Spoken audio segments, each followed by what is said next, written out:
नमस्कार। आज हम इतिहास के उस पन्ने को पलटेंगे जिसने हिंदुस्तान की पूरी कहानी मतलब हमेशा के लिए बदल दी। हम उस दौर की बात करने जा रहे हैं जब मसालों के खुशबू के पीछे पीछे यूरोप की बड़ी बड़ी ताकतें समंदर के रास्ते भारत पहुंची। और ये सिर्फ व्यापार की कहानी नहीं है। ये कहानी है कि कैसे एक मामूली सी trading company, British East India company, सिर्फ 150 सालों में व्यापारियों का चोला उतारकर हिंदुस्तान की शासक बन बैठी। हमारी आज की पड़ताल इसी सफर पर है। 1498 में वास्को डी गामा के आने से लेकर 1757 के प्लासी के युद्ध तक। हाँ, और हमारे स्रोतों में इस दौर का जो विश्लेषण है वो हमें परत दर परत बताएगा कि ये बदलाव आखिर हुआ कैसे। तो चलिए इस कहानी को खोलते हैं। इसकी शुरुआत होती है मुनाफे के एक ऐसे आंकड़े से जिस पर सच कहूं तो यकीन करना मुश्किल है। बिल्कुल। कहानी शुरू होती है 1498 में। वास्को डी गामा, एक पुर्तगाली नाविक, अफ्रीका का पूरा चक्कर काटकर भारत के कालीकट बंदरगाह पर उतरता है। और यहां से वो जो काली मिर्च और दूसरे मसाले वापस यूरोप ले गया, उस एक यात्रा ने उसे 60 गुना मुनाफा कमा कर दिया। 60 गुना? ये रकम तो आज भी सुनने में अविश्वसनीय लगता है। अविश्वसनीय है। और ये सिर्फ पैसा नहीं था, ये तो जैसे एक ऐलान था कि भारत का खजाना अब समंदर के रास्ते यूरोप के लिए खुल चुका है। मतलब एक चिंगारी थी ये। यही 60 गुना मुनाफा वो चिंगारी थी जिसने पूरे यूरोप में आग लगा दी। इसने हर राजा और व्यापारी को यह दिखा दिया कि भारत पहुंचना किसी भी देश को रातों रात दुनिया की सबसे बड़ी आर्थिक शक्ति बना सकता है। तो एक होड़ शुरू हो गई। एक होड़ नहीं, बल्कि अस्तित्व की लड़ाई बन गई थी। और इसी के बाद एक लाइन लग गई।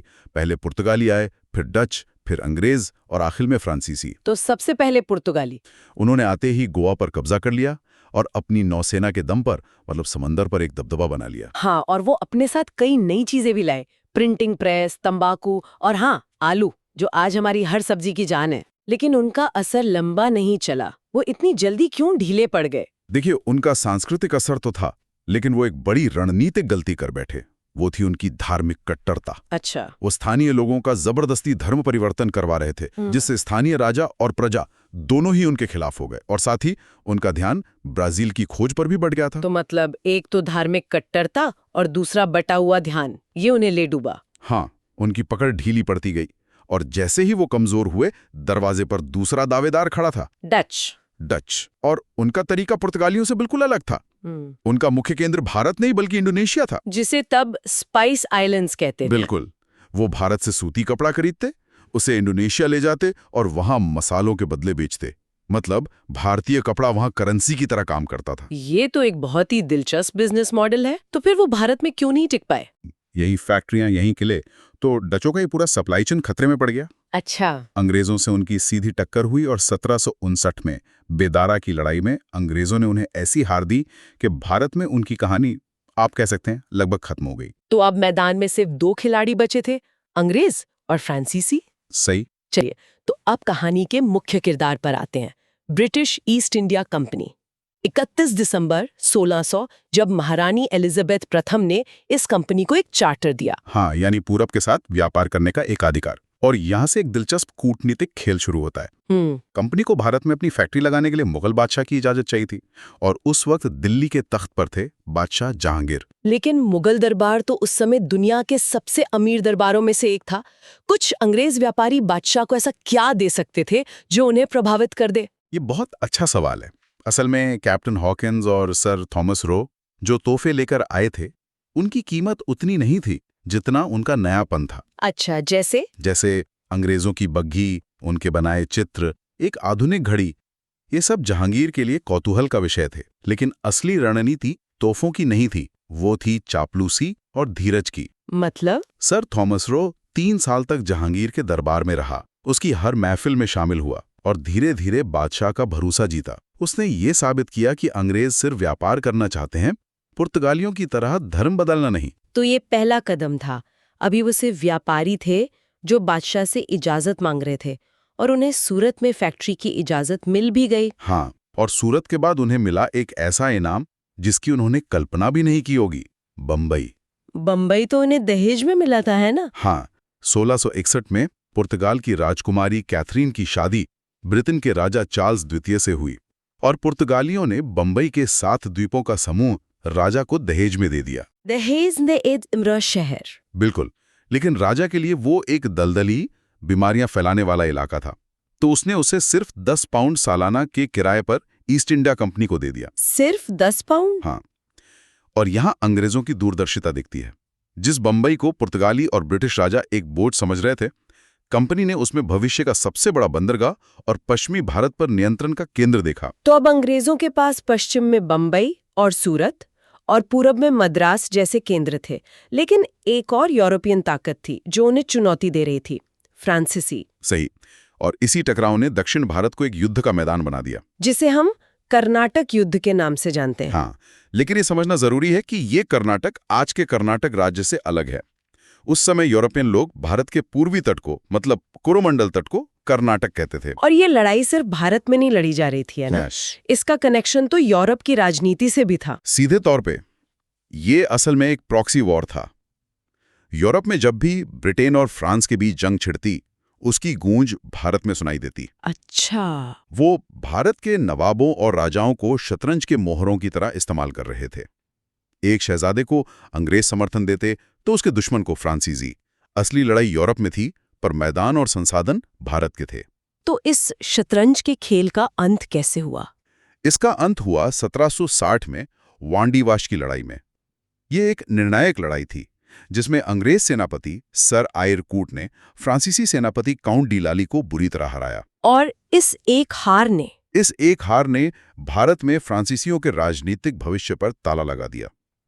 वो कुछ छोटे इलाकों तक सिमट कर रह गए और अब अंग्रेज भारत में इकलौती और सबसे बड़ी यूरोपीय शक्ति थे। फ्रांसीसियों को रास्ते से हटाने के बाद अब अंग्रेजों की नजर उस जगह पर थी जो उस वक्त सोने की चिड़िया कहलाती थी, बंगाल।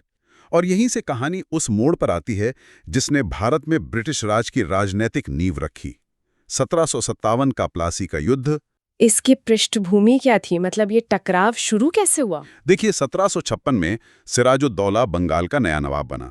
वो एक नौजवान और गर्म खून वाला शासक था और वो अंग्रेजों की 2 हरकतों से बेहद नाराज था। कौन सी 2 हरकतें? एक, अंग्रेज बिना इजाजत कलकत्ता की किलेबंदी कर रहे थे, और दूसरा, वो दस्तक का खुलेआम दुरुपयोग कर रहे थे। ये दस्तक क्या था? कोई ट्रेड परमिट जैसा? हाँ, दस्तक मुगल बादशाह का दिया हुआ एक तरह का फ्री ट्रेड परमिट था। इसे दिखाने पर कंपनी के माल पर कोई टैक्स नहीं लगता था। तो समस्या क्या थी? समस्या ये थी कि कंपनी के कर्मचारी इसे अपने निजी व्यापार के लिए इस्तेमाल करने लगे। इतना ही नहीं, वो इसे भारतीय व्यापारियों को भी बेच रहे थे। इससे नवाब के खजाने को करोड़ों का नुकसान हो रहा था। और स्थानीय व्यापारियों का व्यापार भी ठप हो रहा होगा। बिल्कुल। इसी बीच ब्लैक होल त्रासदी की घटना का भी जिक्र आता है, जिसने अंग्रेजों को भड़का दिया। हाँ, कहा जाता है कि नवाब ने कई अंग्रेजों को एक छोटी सी कोठरी में बंद कर दिया था। हाँ, जिसमें दम घुटने से ज्यादातर की मौत हो गई।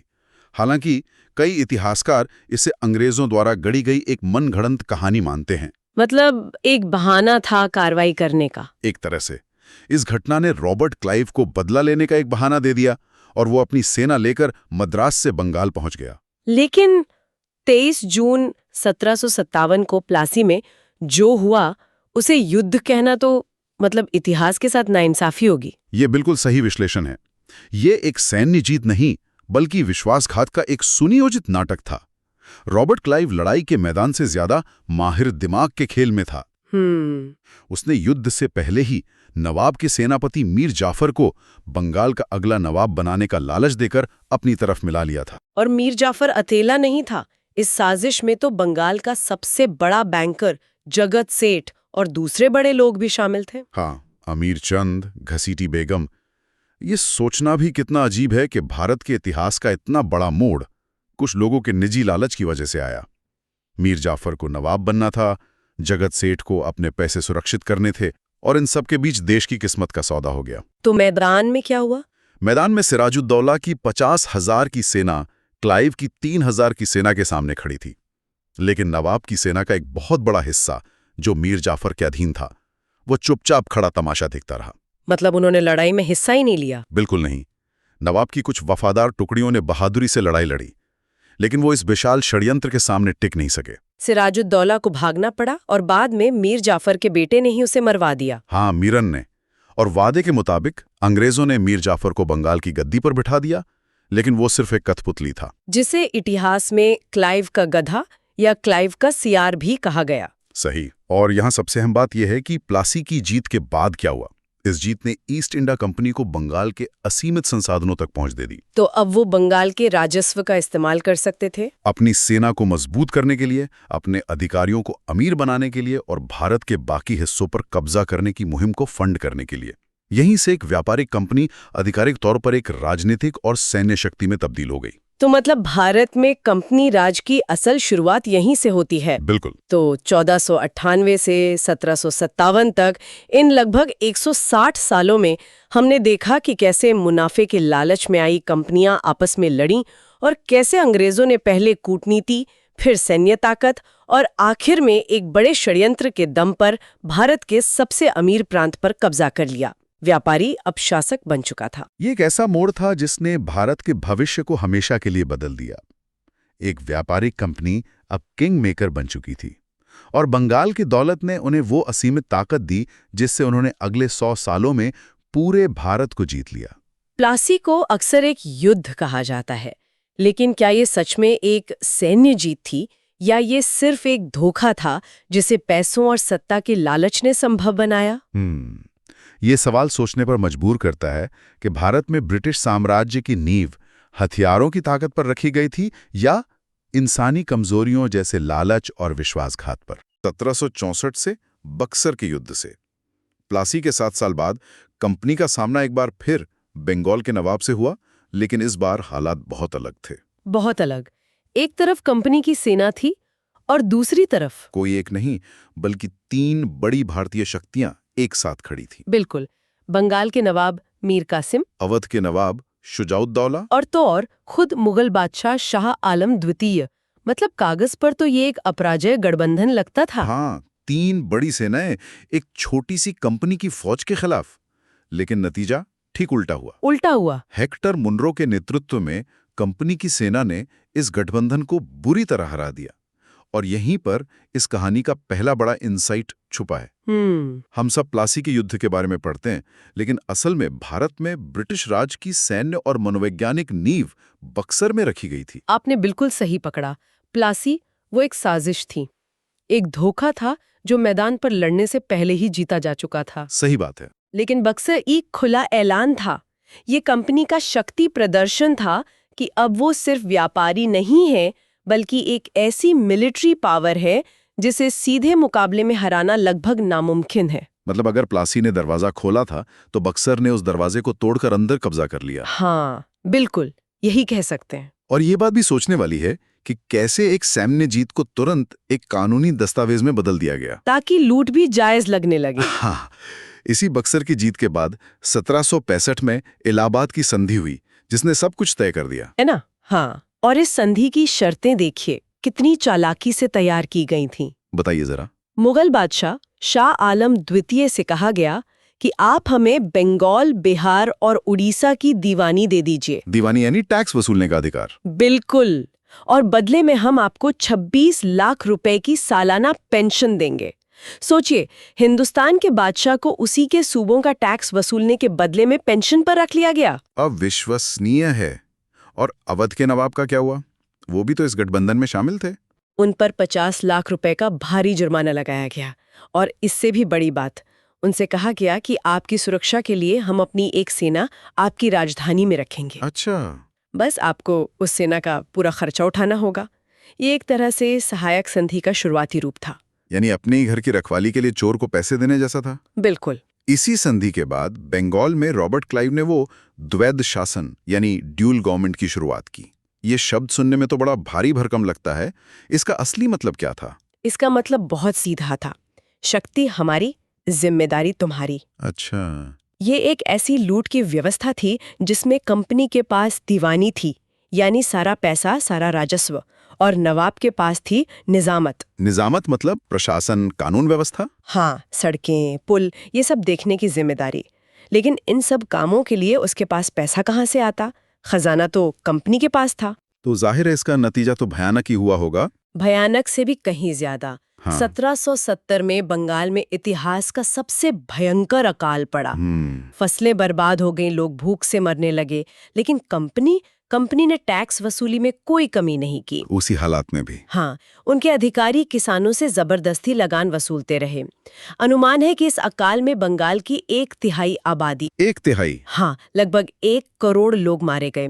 ये सिर्फ एक प्राकृतिक आपदा नहीं थी, ये कंपनी की लालची नीतियों द्वारा की गई एक मानव निर्मित त्रासदी थी। तो बंगाल को अब पूरी तरह कंपनी की जेब में था, पर पूरा हिंदुस्तान अभी बाकी था। हाँ, कंपनी ने दक्षिण भारत का रुख किया और वहां उनका सामना एक ऐसी ताकत से हुआ जिसने उन्हें लोहे के चने चबवा दिए, मैसूर। और उसके शासक हैदर अली और टीपू सुल्तान। हाँ, हैदर अली के बारे में बताइए। वही थे जो अपनी योग्यता से मैसूर के शासक बने।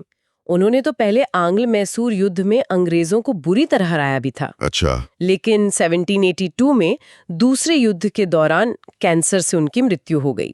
अंग्रेजों ने सोचा कि अब मैसूर को जीतना आसान हो जाएगा, पर वो गलत थे। क्योंकि अब मैदान में थे टीपू सुल्तान, जी, मैसूर का शेर। बिल्कुल। और टीपू सुल्तान सिर्फ एक योद्धा नहीं थे, वो अपने समय से बहुत आगे की सोच रखने वाले शासक थे। किस तरह से? उन्होंने अपनी सेना को आधुनिक बनाने के लिए फ्रांसीसी अधिकारियों की मदद ली। वो शायद भारत के पहले शासक थे जिन्होंने विदेशों में जैसे फ्रांस, तुर्की और ईरान में आधुनिक तर्ज पर दूतावास स्थापित किए। रुकिए, ये तो कमाल की बात है। मतलब टीपू सुल्तान उस जमाने में विदेशों में एम्बेसीज बना रहे थे? जी हाँ, ताकि अंग्रेजों के खिलाफ विदेशी दोस्त बना सकें। ये आज के जमाने की फॉरेन पॉलिसी जैसी सोच थी। ज्यादातर लोग तो उन्हें सिर्फ एक बहादुर योद्धा के तौर पर ही जानते हैं। यही तो बात है। उन्होंने एक नया कैलेंडर चलाया, सिक्कों की नई प्रणाली शुरू की और सबसे दिलचस्प, फ्रांसीसी क्रांति से प्रेरणा लेकर अपनी राजधानी श्रीरंगपट्टनम में स्वतंत्रता का वृक्ष लगाया। Tree of liberty. हाँ, वो समझते थे कि दुनिया में क्या हो रहा है और वो भारत को उस वैश्विक राजनीति का हिस्सा बनाना चाहते थे। लेकिन अकेले टीपू अंग्रेजों और उनके भारतीय सहयोगियों की मिलीजुली ताकत के सामने कब तक टिकते? हाँ, ये मुश्किल था। तीसरे आंग्ल मैसूर युद्ध में अंग्रेजों ने मराठों और हैदराबाद के निजाम के साथ मिलकर टीपू को हरा दिया। और इसके बाद जो श्रीरंगपट्टनम की संधि हुई, वो तो बहुत ही अपमानजनक थी। बेहद। उन्हें अपना आधा राज्य अंग्रेजों और उनके सहयोगियों को देना पड़ा। उन पर 3 करोड़ रुपए का भारी जुर्माना लगाया गया और उनके बेटों को बंधक बना लिया गया। हाँ, गारंटी के तौर पर अंग्रेजों ने उनके 2 मासूम बेटों को बंधक बना लिया जब तक ये रकम अदा न हो जाए। थी ये एक व्यक्तिगत अपमान था। टीपू को पूरी तरह तोड़ने की कोशिश थी, लेकिन टीपू टूटे नहीं। उन्होंने अपना खजाना खाली करके जुर्माना चुकाया और अपने बेटों को छुड़ाया। पर गवर्नर जनरल लॉर्ड वेलेस्ली बदला लेने पर तुला था। 1799 में चौथे एंग्लो मैसूर युद्ध में टीपू सुल्तान अपनी राजधानी की रक्षा करते हुए मारे गए। उनका एक मशहूर कथन है, 100 साल भेड़ की तरह जीने से बेहतर है एक दिन शेर की तरह जीना। और वो जेब भी वैसे ही। तो दक्षिण में टीपू की चुनौती खत्म करने के बाद कंपनी के सामने सिर्फ एक बड़ी भारतीय शक्ति बची थी जो उन्हें टक्कर दे सकती थी, मराठा। हाँ, मराठा। लेकिन मराठों से निपटना मैसूर से बहुत अलग था, है ना? कैसे? बहुत अलग। देखिए, मैसूर एक केंद्रीकृत राज्य था, एक राजा था। लेकिन मराठा साम्राज्य एक महासंघ था, एक कॉन्फेडरेंसी। अच्छा। पुणे में पेशवा थे, लेकिन उनके अलावा ग्वालियर में सिंधिया, इंदौर में होलकर, बड़ौदा में गायकवाड़, नागपुर में भोंसले। बिल्कुल। ये सब शक्तिशाली सरदार थे और अक्सर आपस में ही लड़ते रहते थे। बिल्कुल। और अंग्रेजों के लिए तो ये फूट डालो और राज करो का सुनहरा मौका था। इससे बेहतर मौका हो ही नहीं सकता था। उन्होंने मराठा सरदारों की आपसी दुश्मनी का भरपूर फायदा उठाया और यहाँ लॉर्ड वेलेस्ली का सबसे बड़ा हथियार काम आया, सहायक संधि या सब्सिडरी अलायंस। हाँ, ये सहायक संधि एक ऐसा जाल था जिसमें जो भी फंसा वो फिर कभी निकल नहीं पाया। इसे थोड़ा और आसान भाषा में समझाएंगे, ये कैसे काम करती थी? ये एक तरह का मीठा जहर थी। अंग्रेज किसी भारतीय राजा के पास जाकर कहते थे, आपको अपनी महंगी सेना रखने की क्या जरूरत है, हम आपकी सुरक्षा करेंगे। सुनने में तो अच्छा लगता है। बस हमारी एक छोटी सी सेना की टुकड़ी अपने राज्य में रखिए और उसका सालाना खर्चा हमें दे दीजिए। अच्छा, ये था जाल। मतलब राजा अपनी सैन्य ताकत खो देता था। हाँ, वो अंग्रेजों का कर्जदार हो जाता था क्योंकि खर्चा बहुत ज्यादा होता था। और सबसे बड़ी बात, उसके अपने ही घर में उसी के खर्चे पर एक ब्रिटिश जासूस सेना बैठ जाती थी जो उसकी हर हरकत पर नजर रखती थी। बिल्कुल, ये सुरक्षा नहीं थी, ये एक अदृश्य कब्जा था। एक एक करके लगभग सभी मराठा सरदारों को ये संधि स्वीकार करने पर मजबूर किया गया और 1818 तक। तीसरे आंग्ल मराठा युद्ध के बाद मराठा शक्ति का सूरज हमेशा के लिए डूब गया। हाँ, तो अब तक कंपनी लड़ाइयां जीतकर या संधिया करके राज्य कब्जा कर रही थी। लेकिन फिर एक गवर्नर जनरल आया जिसने सोचा, लड़ाई की क्या जरूरत है, मेरे पास तो इससे भी आसान तरीके हैं। आप लॉर्ड डलहौजी की बात कर रहे हैं? हाँ, लॉर्ड डलहौजी, जो 1848 में भारत आया। उसके आने के बाद ब्रिटिश साम्राज्य के विस्तार की रफ्तार तूफानी हो गई। उसने युद्ध भी किए। हाँ, पंजाब का विलय उसी ने किया। बिल्कुल। महाराजा रंजीत सिंह की मृत्यु के बाद सिखों के साथ 2 लड़ाइयां लड़ी और 1849 में पूरे पंजाब का विलय कर लिया। लेकिन उसे असली शोहरत मिली उसकी शांतिपूर्ण कब्जे की नीतियों से। और इसमें सबसे कुख्यात थी हड़प नीति या डॉक्ट्रिन ऑफ लैप्स, व्यपगत का सिद्धांत। ये एक बहुत ही सीधी और क्रूर नीति थी। क्या था इसमें? इसके अनुसार अगर कंपनी के अधीन किसी शासक की मृत्यु बिना उसके अपने पुरुष उत्तराधिकारी यानी सगे बेटे के हो जाती, तो उसका राज्य सीधे कंपनी के साम्राज्य में मिला लिया जाएगा। हाँ, और गोद लिए हुए पुत्र के अधिकार को मान्यता नहीं दी जाएगी। ये तो बहुत ही चालाकी भरी बात है। मतलब आप सिर्फ कानून नहीं बदल रहे थे, आप भारतीय समाज की एक बहुत गहरी परंपरा पर हमला कर रहे थे। बिल्कुल। दत्तक पुत्र की परंपरा तो सदियों पुरानी थी। ये सिर्फ राजनीतिक नहीं, एक सांस्कृतिक कब्जा भी था। और इस नीति की तलवार कई राज्यों पर चली, एक एक करके। 1848 में सतारा, फिर जैतपुर और संबलपुर, 1853 में झांसी, रानी लक्ष्मीबाई कर रहा है। एग्जैक्टली, हाँ, और 1854 में नागपुर। इन सभी राज्यों को इसी आधार पर हड़प लिया गया कि राजा का अपना कोई बेटा नहीं था। लेकिन अवध के विलय की कहानी तो और भी अजीब है। हाँ, वो अलग है। 1856 में अवध को कुशासन या मैल एडमिनिस्ट्रेशन का आरोप लगाकर हड़प लिया गया। ये बात हैरान करती है क्योंकि अवध के नवाब तो दशकों से अंग्रेजों के वफादार सहयोगी थे। और यही डलहौजी की नीतियों का चरम था। अवध के विलय ने यह साफ कर दिया कि अंग्रेजों के लिए वफादारी का भी कोई मोल नहीं है। अगर उन्हें कोई राज्य चाहिए तो वो कोई ना कोई बहाना बना ही लेंगे, चाहे वो कितना भी झूठा क्यों ना हो। इन नीतियों ने भारतीय शासकों के मन में गहरा डर और गुस्सा भर दिया, जो आगे चलकर 1857 के विद्रोह का एक बहुत बड़ा कारण बना। बिल्कुल। हालांकि डलहौजी को आधुनिक भारत का निर्माता भी कहा जाता है। हाँ, उसके समय में ही तो पहली रेलवे लाइन चली जी। हाँ, 1853 में बंबई से ठाणे के बीच, कलकत्ता से आगरा तक टेलीग्राफ लाइन बिछाई गई, डाक व्यवस्था में भी सुधार हुआ। इसमें कोई शक नहीं कि ये सुधार हुए। लेकिन यहाँ हमेशा ये सवाल पूछना जरूरी है कि ये सुधार किसके लिए थे, इनका असली मकसद क्या था। सही बात है। रेलवे लाइनें इसलिए बिछाई गईं ताकि सेना को विद्रोह कुचलने के लिए तेजी से एक जगह से दूसरी जगह भेजा जा सके और भारत के अंदरूनी इलाकों से कच्चा माल बंदरगाहों तक आसानी से पहुंचाया जा सके। बिल्कुल। मतलब ये विकास भारतीयों के भले के लिए नहीं था, बल्कि भारत को और अच्छे से लूटने और उस पर नियंत्रण मजबूत करने के लिए था। हाँ, आम लोगों को जो फायदा हुआ वो एक साइड इफेक्ट था, असली मकसद नहीं।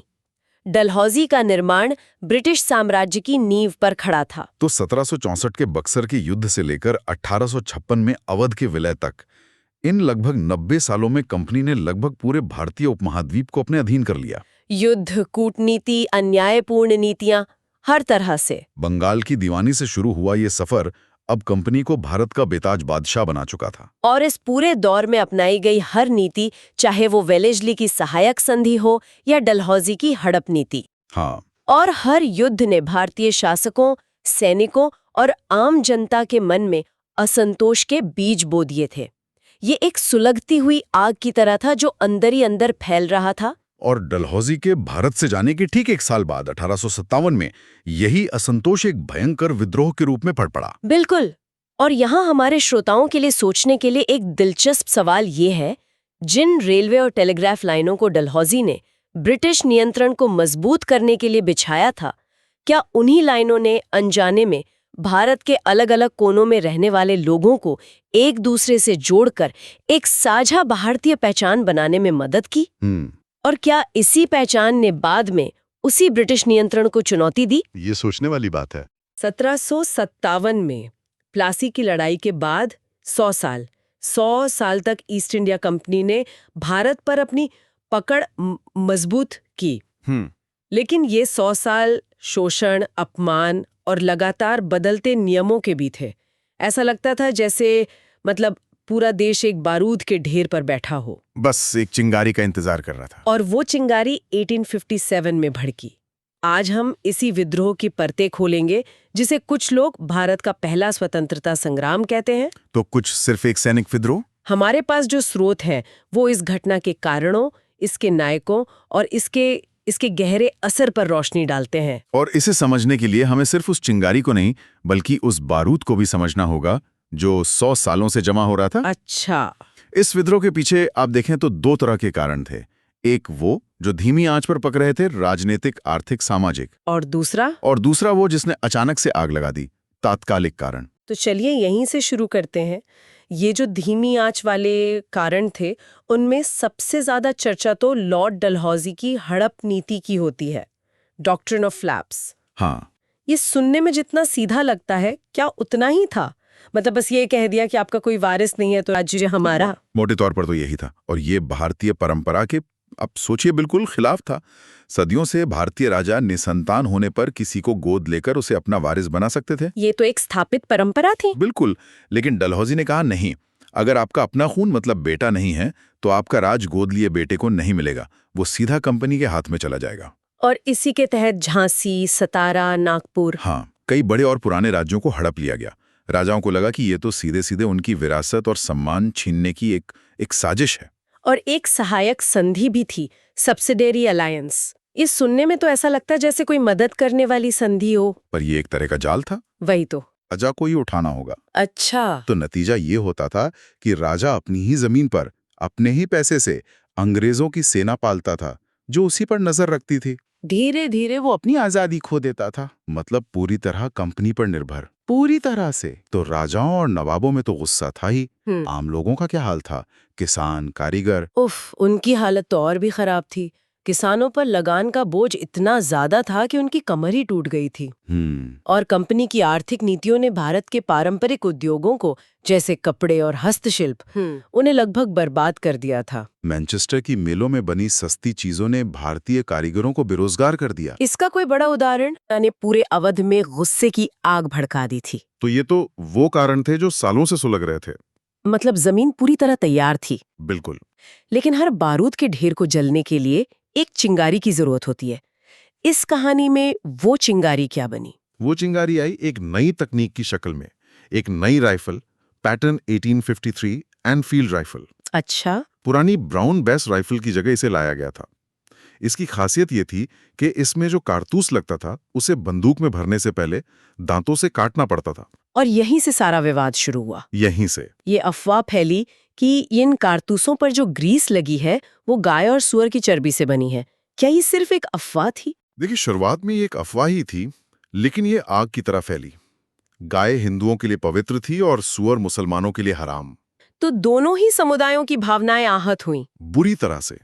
सिपाहियों को लगा कि ये सिर्फ एक संयोग नहीं है, बल्कि अंग्रेजों की सोची समझी चाल है कि उनका धर्म भ्रष्ट किया जाए। हाँ, और उन्हें ईसाई बनाया जाए। ये सिर्फ एक कारतूस का मामला नहीं रह गया था, ये उनकी पहचान, उनकी आस्था पर हमला था।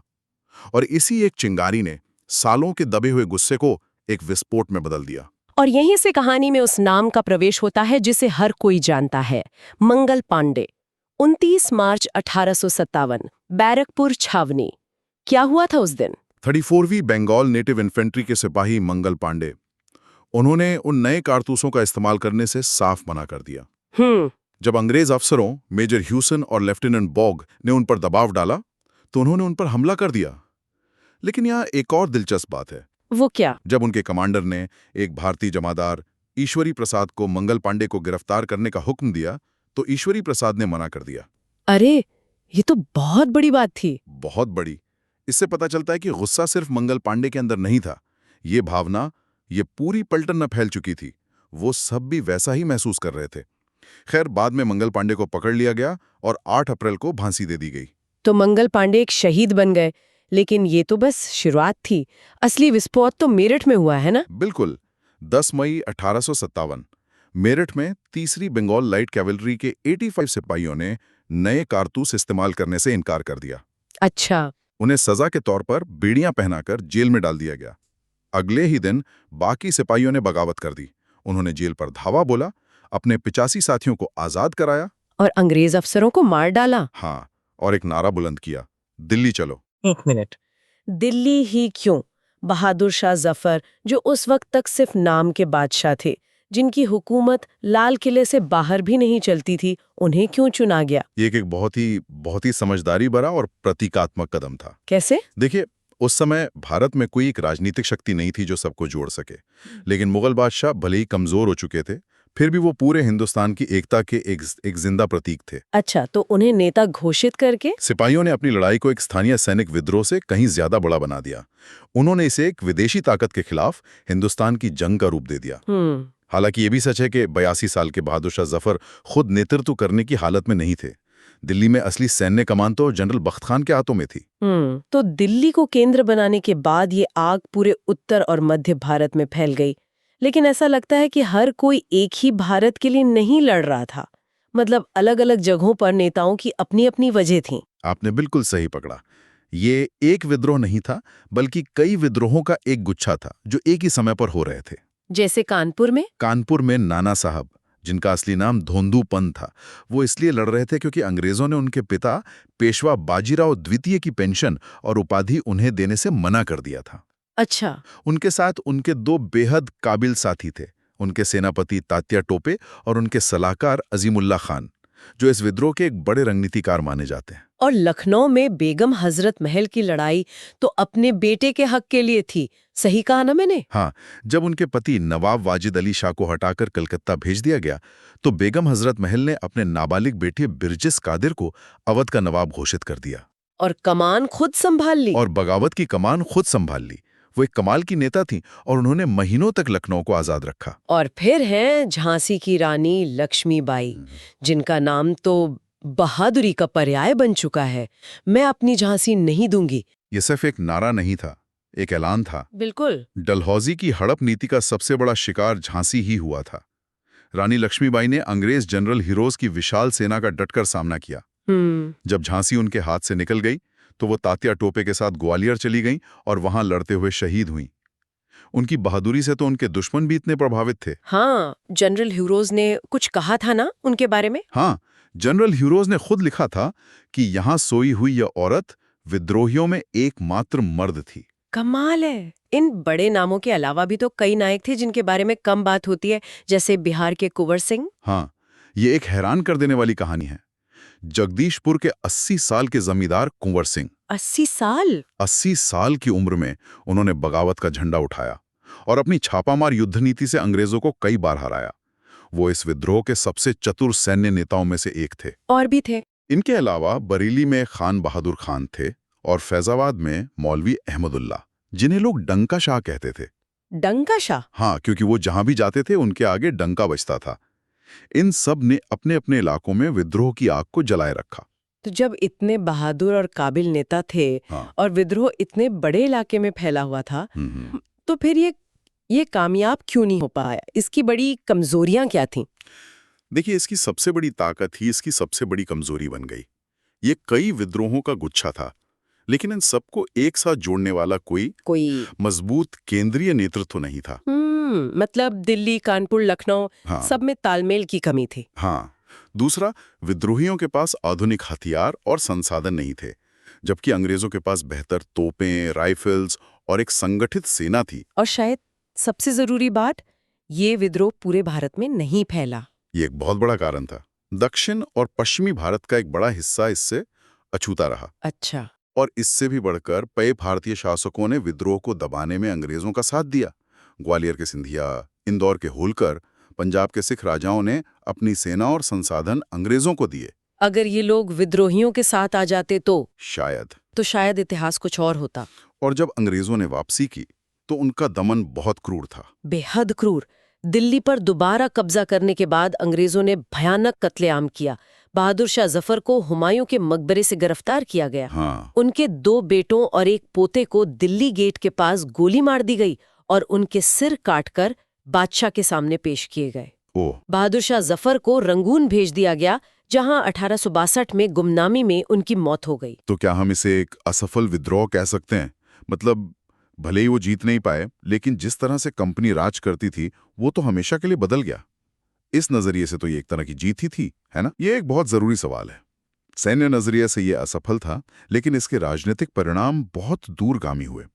सबसे बड़ा और सीधा नतीजा ये हुआ कि भारत से ईस्ट इंडिया कंपनी के लगभग 250 साल पुराने राज का अंत हो गया। हमेशा के लिए। हाँ, 1858 में ब्रिटिश संसद ने एक कानून पास किया, गवर्नमेंट ऑफ इंडिया एक्ट, जिसके तहत भारत का शासन कंपनी के हाथों से लेकर सीधे ब्रिटिश क्राउन यानी महारानी विक्टोरिया के हाथ में दे दिया गया। तो इसका मतलब ये हुआ कि गवर्नर जनरल का पद अब वाइसराय कहलाने लगा, जो सीधे महारानी का प्रतिनिधि होता था। बिल्कुल। और लॉर्ड कैनिंग, जो विद्रोह के समय गवर्नर जनरल थे, भारत के पहले वाइसराय बने। और नीतियों में भी बदलाव हुए होंगे। हाँ, उन्होंने भारतीय राजाओं को भरोसा दिलाया कि अब उनके राज्यों को हड़पा नहीं जाएगा, मतलब हड़प नीति को खत्म कर दिया गया। लेकिन सबसे बड़ा बदलाव सेना में किया गया। उन्हें समझ आ गया था कि वो भारतीय सिपाहियों पर पहले जैसा भरोसा नहीं कर सकते। का काम क्या था? उसका मुख्य काम था सेना को रेबल प्रूफ बनाना, मतलब ऐसा बनाना कि वो दोबारा बगावत ना कर सके। अच्छा। इसके लिए सेना में यूरोपीय सैनिकों का अनुपात बढ़ाया गया। तोपखाने जैसे जरूरी विभाग पूरी तरह यूरोपियों के हाथ में रखे गए। और सबसे खतरनाक काम जो उन्होंने किया वो था फूट डालो और राज करो की नीति को सेना के स्ट्रक्चर में डालना। इसका क्या मतलब हुआ? उन्होंने जाति और समुदाय के आधार पर रेजिमेंट बनानी शुरू कर दी। Sikh regiment, Gorkha regiment, Rajput regiment. उन्होंने कुछ समुदायों को मार्शल रेस यानी लड़ाकू कौम और कुछ को नॉन मार्शल घोषित कर दिया। मकसद ये था कि भारतीय सैनिक खुद को एक भारतीय के तौर पर ना देखें, बल्कि अपनी जाति और रेजिमेंट के प्रति वफादार रहें और जरूरत पड़ने पर एक दूसरे के खिलाफ भी लड़ सकें। बिल्कुल। तो आखिर में इस बड़ी बहस पर आते हैं, इसे क्या कहा जाए, सैनिक विद्रोह या स्वतंत्रता संग्राम? ये इसकी विरासत का सबसे दिलचस्प हिस्सा है। वीडी सावरकर जैसे राष्ट्रवादी इतिहासकारों ने इसे भारत का प्रथम राष्ट्रीय स्वतंत्रता संग्राम कहा। हाँ। वहीं आरसी मजूमदार जैसे कुछ इतिहासकारों का मानना था कि ये ना तो पहला था, न ही राष्ट्रीय और न ही स्वतंत्रता संग्राम था। तो सच कहा है? सच शायद इन दोनों के बीच में कहीं है। ये एक सैनिक विद्रोह के रूप में शुरू हुआ, इसमें कोई शक नहीं।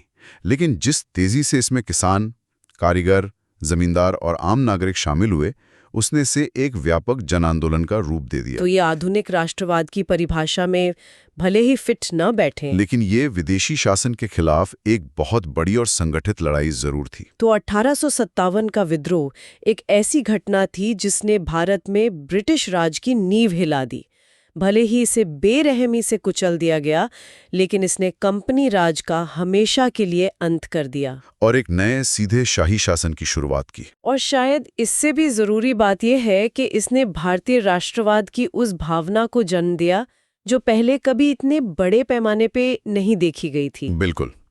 जो आज़ादी हमें 90 साल बाद 1947 में मिली, उसकी प्रेरणा का एक बहुत बड़ा स्रोत 1857 के इन्हीं नायकों और नायिकाओं का बलिदान था। जाते जाते एक विचार छोड़ जाते हैं। 1857 के अनुभव से सबक लेकर अंग्रेजों ने भारतीय सेना और समाज को मार्शल और नॉन मार्शल जातियों ने और हिंदू और मुसलमान में बांटने की नीति को संस्थागत रूप दे दिया।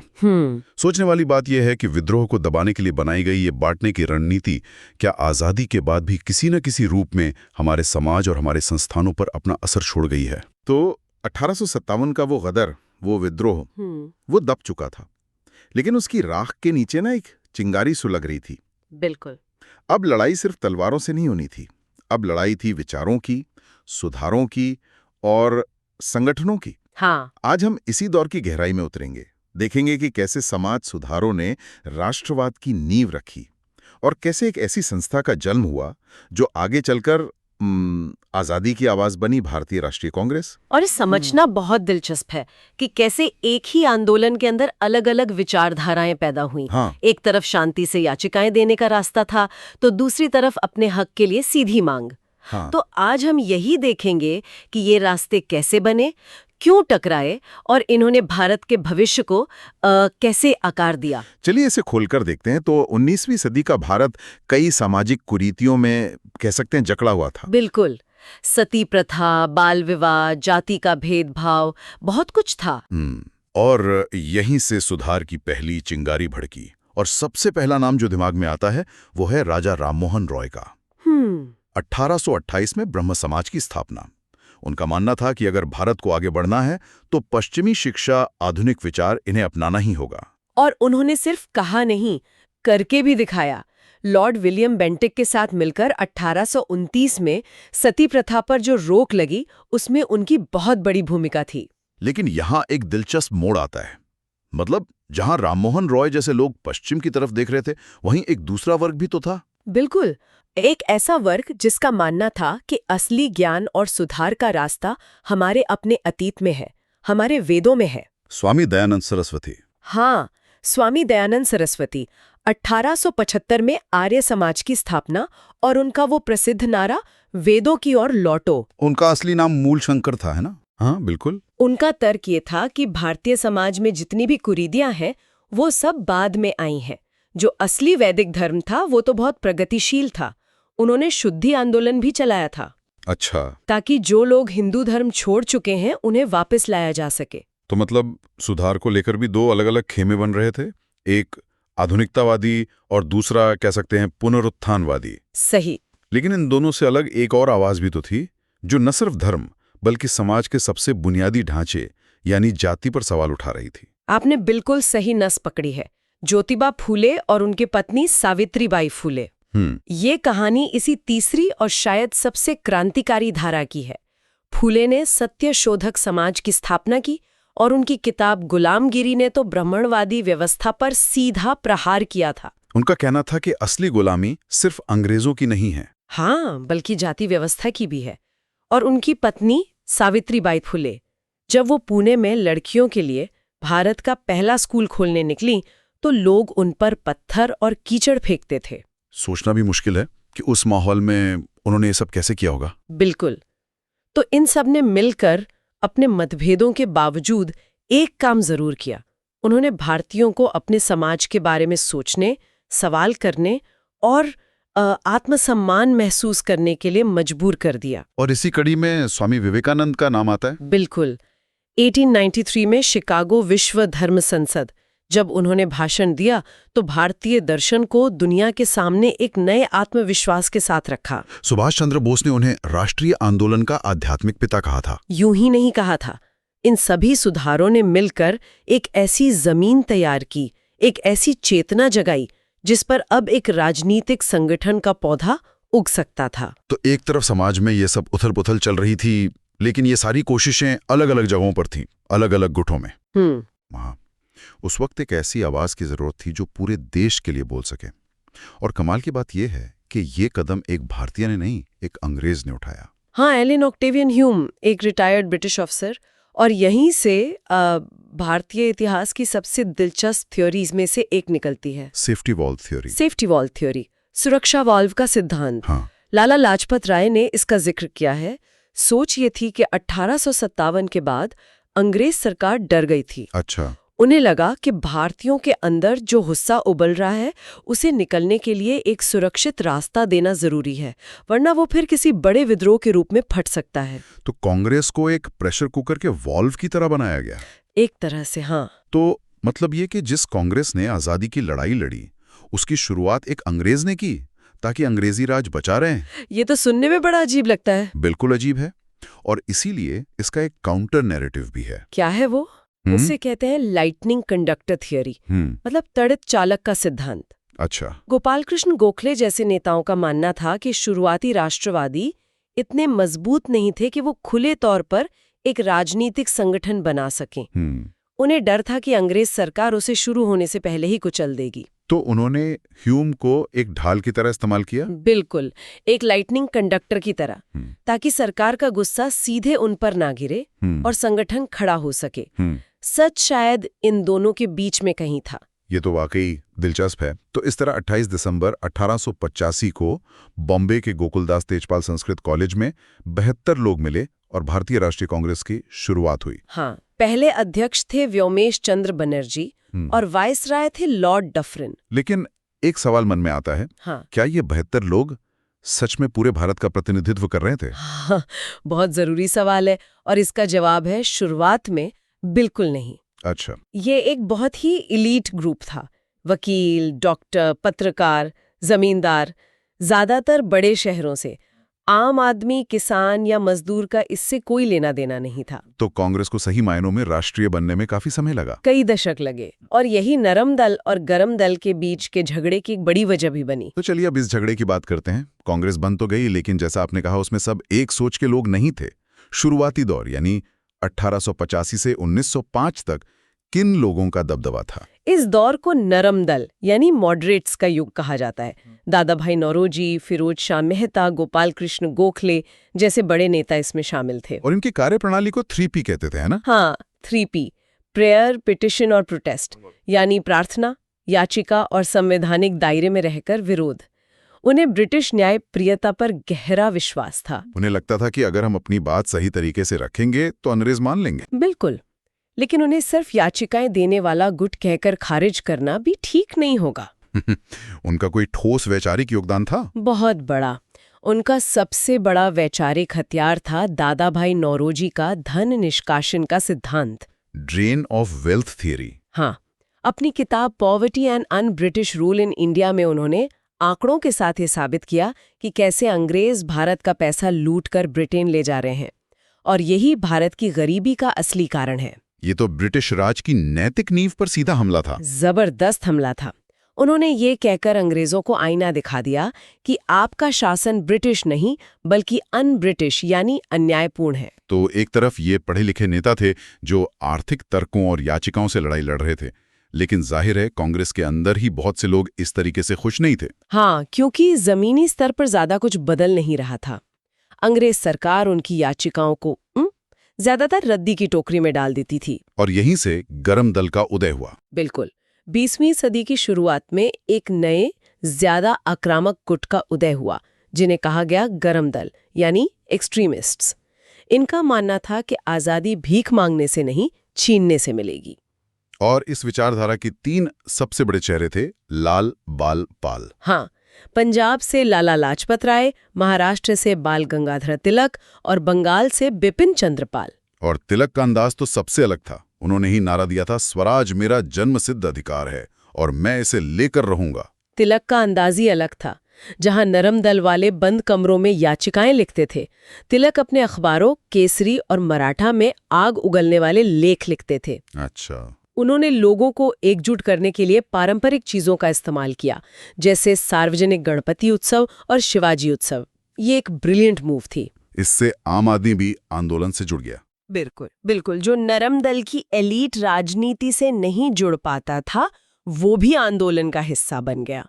तिलक ने तो नरम दल के तरीकों का मजाक उड़ाते हुए कहा था कि साल में एक बार मेंढक की तरह टर्राने से कुछ नहीं मिलेगा। तो कांग्रेस के अंदर ये 2 खेमे तैयार हो चुके थे। एक तरफ संवैधानिक सुधारों पर यकीन करने वाले और दूसरी तरफ जन आंदोलन की बात करने वाले। हाँ, इन दोनों के बीच की ये दरार आखिरकार टूटी कैसे? वो कौन सी घटना थी जो आखिरी कील साबित हुई? वो घटना थी 1905 में लॉर्ड कर्जन का बंगाल विभाजन का फैसला। बंगाल विभाजन? हाँ, कारण तो ये दिया गया कि बंगाल बहुत बड़ा प्रांत है और प्रशासनिक सुविधा के लिए उसे बांटना जरूरी है।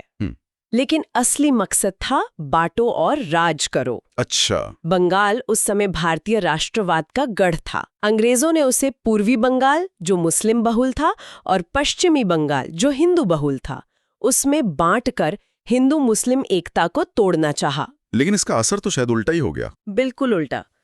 इस विभाजन के विरोध में ऐसा जबरदस्त आंदोलन उठा जिसकी अंग्रेजों ने कल्पना भी नहीं की थी। स्वदेशी आंदोलन। विदेशी कपड़ों की होली जलाई गई। हाँ, विदेशी चीजों का बहिष्कार किया गया। लेकिन यह सिर्फ बहिष्कार तक सीमित नहीं था। इसका एक सकारात्मक पहलू भी था, आत्मशक्ति यानी आत्मनिर्भरता। राष्ट्रीय स्कूल और कॉलेज खोले गए। स्वदेशी बैंक, कारखाने। रविंद्रनाथ टैगोर ने एकता दिखाने के लिए राखी दिवस मनाने का आह्वान किया। ये पहली बार था कि कोई आंदोलन सिर्फ पढ़े लिखे लोगों तक सीमित न रहकर सड़कों पर उतर आया था। और इस पूरे गर्म माहौल का असर कांग्रेस पर क्या पड़ा? यहीं पर मतभेद खुलकर सामने आ गए। गरम दल चाहता था कि स्वदेशी और बहिष्कार आंदोलन को पूरे देश में फैलाया जाए और इसे पूर्ण स्वराज की मांग से जोड़ा जाए। और नरम दल वाले डर रहे थे। वो इसे बंगाल तक ही सीमित रखना चाहते थे। वो अंग्रेजों से सीधा टकराव नहीं चाहते थे। ये तनाव बढ़ता गया और आखिरकार 1907 में कांग्रेस के सूरत अधिवेशन में फट पड़ा। सूरत स्प्लिट, मैंने सुना है कि वहां का माहौल बहुत बिगड़ गया था। वो एक हाई वोल्टेज ड्रामा था। अध्यक्ष पद को लेकर झगड़ा शुरू हुआ। गरम दल वाले लाला लाजपत राय को अध्यक्ष बनाना चाहते थे, जबकि नरम दल वालों ने रास बिहारी घोष का नाम आगे कर दिया। और फिर माहौल इतना गर्म हुआ कि स्टेज पर ही हाथापाई शुरू हो गई। किसी ने एक जूता फेंका जो फिरोज शाह मेहता को जाकर लगा। इसके बाद तो पंडाल में कुर्सियां और डंडे चलने लगे। अरे बाप रे। और बस कांग्रेस 2 हिस्सों में टूट गई। The first big split. नरमपंथियों ने गरमपंथियों को कांग्रेस से निकाल दिया। तो जो एक राष्ट्रीय मंच बनाने की कोशिश 1885 में शुरू हुई थी, वो 1907 में 2 टुकड़ों में बंट गई। सामाजिक सुधारों से शुरू हुआ सफर राजनीतिक विभाजन पर आकर रुका। सही कहा। एक मंच बना, लेकिन उस मंच पर 2 अलग-अलग आवाजें गूंजने लगीं, एक संयम की और दूसरी संघर्ष की। और बंगाल के विभाजन ने इन आवाजों के बीच की खाई को और गहरा कर दिया। बिल्कुल, जिसने आने वाले दशकों के स्वतंत्रता संग्राम की पटकथा लिख दी। हालांकि ये विभाजन स्थायी नहीं था। 1916 के लखनऊ अधिवेशन में दोनों दल फिर से एक हो गए। तो इस पूरे दौर को समेटते हुए ये कहना सही होगा कि ये भारतीय राष्ट्रवाद के बनने और बिगड़ने दोनों का दौर था। और यहाँ सोचने के लिए एक विचार ये है, नरम दल और गरम दल का विभाजन उस समय आंदोलन की एक बड़ी कमजोरी की तरह देखा गया। पर क्या ये संभव है कि आंदोलन की आखिरी सफलता के लिए इन दोनों ही रास्तों की जरूरत थी? मतलब नरम दल ने अपनी आर्थिक आलोचना से ब्रिटिश राज की वैचारिक नींव को खोखला किया, एक संवैधानिक ढांचा तैयार किया। वहीं गरम दल ने आंदोलन को एलीट कमरों से निकालकर जनता के बीच पहुंचाया और स्वराज की सीधी मांग को बुलंद किया। शायद एक के बिना दूसरा अधूरा था। बिल्कुल, एक ने जमीन तैयार की तो दूसरे ने उस पर संघर्ष की आग जलाई। नमस्ते। आज हम इतिहास की किताबों से उन 15 सालों को निकालने वाले हैं जिन्होंने भारत की आज़ादी की लड़ाई का नक्शा ही पूरी तरह से बदल दिया। बिल्कुल, हम बात कर रहे हैं 1915 से 1930 के दौर की। ये वो समय था जब मोहनदास करमचंद गांधी दक्षिण अफ्रीका से भारत लौटे और उनके आने के साथ ही राजनीति करने का तरीका, विरोध करने का तरीका, सब कुछ बदलने वाला था। और सिर्फ तरीका ही नहीं, हमारे स्रोत बताते हैं कि कैसे एक आदमी के विचार, सत्याग्रह, असहयोग पूरे देश की आवाज बन गए। ये कहानी सिर्फ बड़े नेताओं की नहीं है, ये चंपारण के उन गुमनाम किसानों की भी है, अहमदाबाद के मिल मजदूरों की भी है, और उन हजारों नौजवानों की भी जिनकी आंखों में पहली बार लाहौर में पूर्ण स्वराज का सपना चमक रहा था। तो चलिए इस कहानी को परत दर परत खोलते हैं, समझते हैं कि गांधी ने भारत की जमीन पर अपने अहिंसक हथियारों को कैसे आजमाया। शुरुआत करते हैं 9 जनवरी 1915 से। जी, जब गांधी जी बंबई के अपोलो बंदर पर उतरे। लेकिन उन्होंने आते ही राजनीति में कोई तूफान तो नहीं मचा दिया है ना? नहीं, बिल्कुल नहीं। ये एक बहुत दिलचस्प बात है। उनके राजनीतिक गुरु गोपाल कृष्ण गोखले ने उन्हें एक सलाह दी थी। क्या सलाह थी? उन्होंने कहा, पहले 1 साल पूरे भारत में घूमो, अपना मुंह बंद रखो और आंखें कान खुले रखो, देश की आत्मा को समझो। और गांधी जी ने ठीक यही किया। तो वो एक तरह से भारत को फिर से खोज रहे थे। हाँ, बिल्कुल। और इस खोज के बाद उनका पहला बड़ा राजनीतिक प्रयोग हुआ बिहार के चंपारण में 1917 में। वहां क्या हो रहा था? चंपारण में अंग्रेजों ने एक, कह सकते हैं, जालिमाना व्यवस्था बना रखी थी। तिनकटिया प्रणाली। तिनकटिया प्रणाली मतलब? इसका मतलब था कि हर किसान को अपनी जमीन के 3/20 हिस्से पर नील की खेती करनी ही पड़ेगी, चाहे फायदा हो या नुकसान। अच्छा, मतलब ये एक तरह की जबरदस्ती थी? पूरी तरह से। और ये नील अंग्रेज अपनी फैक्ट्रियों के लिए कौड़ियों के दाम पर खरीदते थे। किसान तबाह हो चुके थे, बन गए। और यहीं उनकी मुलाकात डॉक्टर राजेंद्र प्रसाद और आचार्य कृपलानी जैसे भविष्य के बड़े नेताओं से हुई। तो चंपारण की जीत ने एक तरह से सत्याग्रह की ताकत पूरे देश को दिखा दी। हाँ, ये साबित हो गया कि ये नया तरीका काम करता है। पर ये तरीका क्या सिर्फ किसानों के लिए था? मतलब क्या ये शहरी मजदूरों के मुद्दों पर भी उतना ही कारगर हो सकता था? बहुत अच्छा सवाल है, और इसका जवाब हमें अगले ही साल मिला, 1918 में अहमदाबाद में। अहमदाबाद मिल हड़ताल? जी, वहां मिल मजदूरों और मालिकों के बीच प्लेग बोनस को लेकर विवाद था। बात बिगड़ गई थी, हड़ताल हो गई। और तब गांधी जी वहां पहुंचे। हाँ, और उन्होंने एक ऐसा हथियार इस्तेमाल किया जो भारत ने पहले कभी नहीं देखा था, भूख हड़ताल। ये तो बहुत बड़ी बात थी। पहली बार किसी नेता ने अपने शरीर को ही एक नैतिक हथियार बना लिया था। हाँ, ये सोच ही क्रांतिकारी थी कि मैं खुद कष्ट सहकर सामने वाले का दिल पिघला दूंगा, उसे हराऊंगा नहीं। और इसका असर हुआ। मिल मालिकों को झुकना पड़ा। और खेड़ा सत्याग्रह, वो भी इसी दौरान हुआ था। जी, तुरंत बाद गुजरात के खेड़ा में फसल खराब होने के बावजूद सरकार जबरदस्ती लगान वसूल रही थी। सरदार वल्लभ भाई पटेल यहीं पर गांधी जी के सबसे भरोसेमंद सिपाही बनकर उभरे। तो ये शुरुआती सत्याग्रह गांधी जी की प्रयोगशाला जैसे थे। बिल्कुल, जहां उन्होंने भारत की जमीन पर अपने तरीकों को परखा, लेकिन किसी भी विचार को राष्ट्रव्यापी बनने के लिए एक बड़ी चिंगारी की जरूरत होती है। अब वो चिंगारी 1919 में राउलेट एक्ट के रूप में आई। जी, ये एक बेहद दमनकारी कानून था। सरकारी नाम तो इसका बड़ा भारी भरकम था, anarchical and revolutionary crimes act of 1919। लेकिन आसान भाषा में इसे काला कानून कहा गया। हाँ, क्योंकि इसका मतलब था कि सरकार की तानाशाही अब कानूनी हो गई थी। वो किसी को भी सिर्फ शक के आधार पर बिना मुकदमा चलाए 2 साल के लिए जेल में डाल सकती थी। बिना अपील, बिना वकील, बिना दलील। जी, बिल्कुल। और इसी कानून के विरोध ने हमें हमारे इतिहास के सबसे काले दिनों में से एक तक पहुंचा दिया, 13 अप्रैल 1919, जलियांवाला बाग। हाँ, रॉलेट एक्ट के विरोध में पंजाब में डॉक्टर सत्यपाल और सैफुद्दीन किचलू जैसे बड़े नेताओं को गिरफ्तार कर लिया गया था। और उन्हीं गिरफ्तारियों के विरोध में लोग इकट्ठा हुए थे। जी, बैसाखी का दिन था। हजारों लोग, मर्द, औरतें, बच्चे अमृतसर के जलियांवाला बाग में शांति से सभा कर रहे थे। और तभी जनरल डायर वहां पहुंचा। हाँ, ब्रिगेडियर जनरल रेजिनाल्ड डायर। उसने बाग से निकलने का एकमात्र रास्ता बंद किया और बिना किसी चेतावनी के निहत्ती भीड़ पर गोलियां चलाने का हुक्म दे दिया। यहाँ एक कंफ्यूजन अक्सर होता है 2 डायर को लेकर। एक तो ये जनरल डायर था जिसने गोली चलवाई। हाँ, और एक माइकल ओ डायर भी था। इनमें क्या फर्क है? ये समझना जरूरी है।